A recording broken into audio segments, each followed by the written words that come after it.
Дотоод иргэний сургуулийн эрүүл мөрчөөс эрх зүйн тэнхимийн ахлах багш Цагдаагийн Бошууш баяр сайхан би та бүхэнд өнөөдөр гэмтрэг зөрчлийн талаарх хэргийн газарт хэрхэн яаж байгаль орчны улсын байцаагч байгаль хамгаалагч ажиллах талаарх тодорхой мэдээллийг та бүхэнд энэ сургалтаараа орох болно. За ерөнхийдөө байгаль хамгаалагч байгаль орчны улсын байцаагч байгалийн нөөц баялагийг хамгаалах, хууль бус ашиглалт, дааг нуур, мод бэлтгэл, ашигт нутганд олборлол зэрэг зөрчил гэмтргийн талаарх маргаан дээр хамгийн түрүүнд очдог төрийн эрх бүхий албан тушаалд мэд. За та бүхэн Эхлогийн Цагдаагийн албаны албаагчдад дуудлага мэдээллийг хүргэж, гэмтргийн талаарх мэдээллийг хойшлошгүй ажиллагааны хүрээнд хүрснийхэн дараа хэргийн газрын хамгаалтыг заавалжгүй авах шаардлагатай. Хэргийн газарт хамгийн дөрөнд очсон байгаль хамгаалагчийн гол үүрэг нь тухайн нөхцөл байдлыг үнэлж, хэргийн газрын хамгаалтын бүсийг тухайн нөхцөл байдалд тохируулан олсон мөр, сэг, цэмээс 5-аас 10 метрийн зайд авах аюулгүй байдлыг хангах явдал байдаг. Үүнд эхлээд хэргийн газрыг тодорхой хил цагт багтаан тусгаарлаж, иргэд, мал, тээврийн хэрэгсэл болон бусад этгээдийн тухайн бүсэд нэвтрэхээс сэргийлэх шаардлагатай. Энэ нь нотлох баримт гэмтргийн уул мөрийг гэмтэх устгаас урьдчилан сэргийлэх ач холбогдолтой байдаг. Хэргийн газарт хүний амнаас эд хөрөнгө хохирсон байвал байгаль хамгаалагч анхан шатны тусламж үзүүлж боловч нотлох баримтын байршлыг өөрчлөх, эд зүйл баримт сэлтийг хөдөлгөх орчныг өөрчлөхийг хориглоно. Зөвхөн амнаас аврах зайлшгүй нөхцөлд хөдлөх бөгөөд дараа нь баримт сэлтийг хөдөлгсөн талаар цагдаагийн байгууллагын эрх бүхий албан тушаалтанд заавал мэдэгдэх хэрэгтэй. Нотлох баримт гэмтргийн уул мөрийг хамгаалах нь байгаль хамгаалагчийн ажлын гол үүрэг. Тэрээр ил харагдах эд зүйлсийн галт зэвсэг, сум, үгсэн амьтны сэг зэм, уул мөр, тээврийн хэрэгсэл зэрэгт гар хүрэлгүйгээр байрлалаас нь тэмдэглэж зураг авах, бичлэг хийх, GPS координат болон хэрэг учрал болсон газарт очиход цаг хэдүүлж байсан талаар бичиж тэмдэглэх хэрэгтэй. За энэ цагдаагийн албаагчид хэргийн газрыг үнэн зөв, бодит байдлаар төлөөлгөө өгөхөд чухал баримт болдог.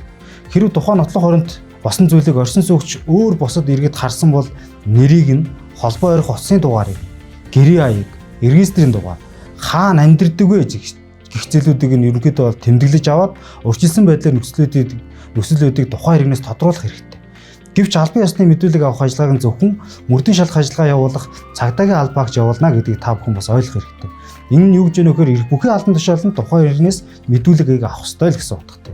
Цагдаагийн албаагч хэргийн газарт ирэхэд байгаль хамгаалагч нь хамгаалтын бүс, авсан тэмдэглэл, түрүүний хэлсэнчлэн нөгөө фото, зургийн баримт, камерын бичлэг, гэрчийн урьдчилсан мэдээлэл яг юу тогтоогдсон бэ гэдгийх зэрэг энэ зүйлүүдийг бүгднийг хүлээлгөө өгч, за тухайн газрын экологийн онцлог, байгалийн нөхцөл байдал, орчны уур амьсгал, газар орны байдал зэрэг мэргэжлийн тайлбар зэргийг нь цагдаагийн албаагчдад та бүх өгөх юм бол энэ өөрөө гэмтрэг зөрчлийг урьдчилан сэргийлэх, гэмтрэг зөрчлөөс урьдчилан сэргийлэх, гэмтргийг илрүүлэхэд маш их хэмжээний дэмжлэгийг үзүүлж байна л гэсэн үг.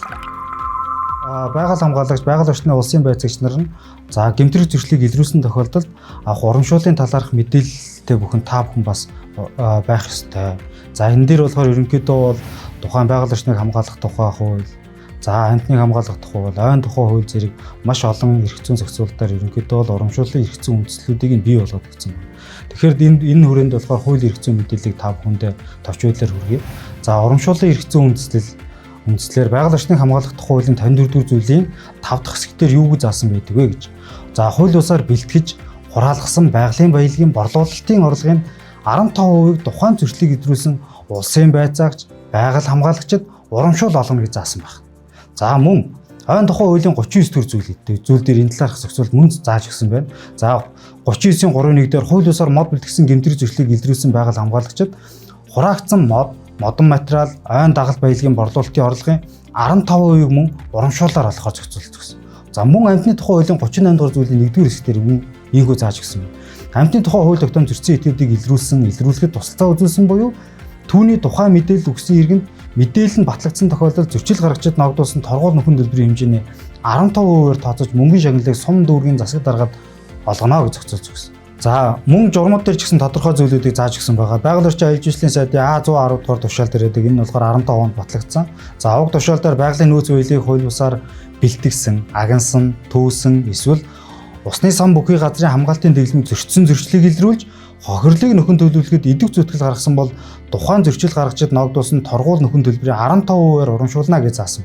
Иймд байгаль хамгаалагч дээрх залтуудын дагуу илрүүлсэн гэмтрэг зөрчлийн урамшууллыг авах эрхтэй юм а гэдгийг та бүхэн бас мэдж явах шаардлагатай байна.